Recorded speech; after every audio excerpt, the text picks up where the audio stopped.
Сәлем, біз бүгін сөйлесеміз can туралы.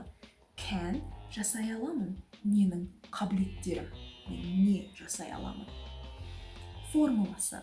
Болымды болған кезде бірінші орында subject, одан кейін can, одан кейін verb. Болымсыз болған кезде subject, одан кейін cannot, жасай алмаймын дегенді білдіретін екі сөзді бірге қосқан кезде қысқарып can't болып қалады. Сонда subject, can't, одан кейін verb. Сұрақ болған кезде can алдына шығып кетеді subject'тың, сонда бірінші орында can, екінші орында subject, одан кейін verb.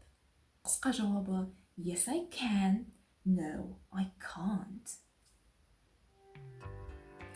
Біз can'ді өзіміздің қабілеттеріміз жайлы сөйлегенімізде қолданамыз. Мен не жасай аламын? Мысалы, мен өлең айта аламын. Мен домбыра тарта аламын. Мен ағылшынша сөйлей аламын. Мен билей аламын. Немесе мен жүзе алмаймын. Мен ұша алмаймын. Мен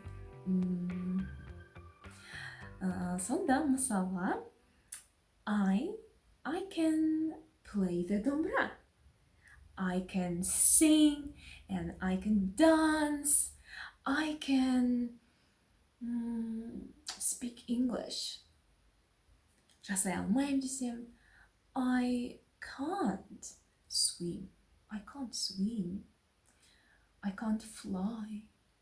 I can't drive yet. Сұрақ қойсам, can you speak English? Can you play the домбыра? Can you draw? Can you swim? Қысқа жауабы айтқандағыдай, yes I can swim, or no I can't. Unfortunately, өкінішке орай, I can't swim.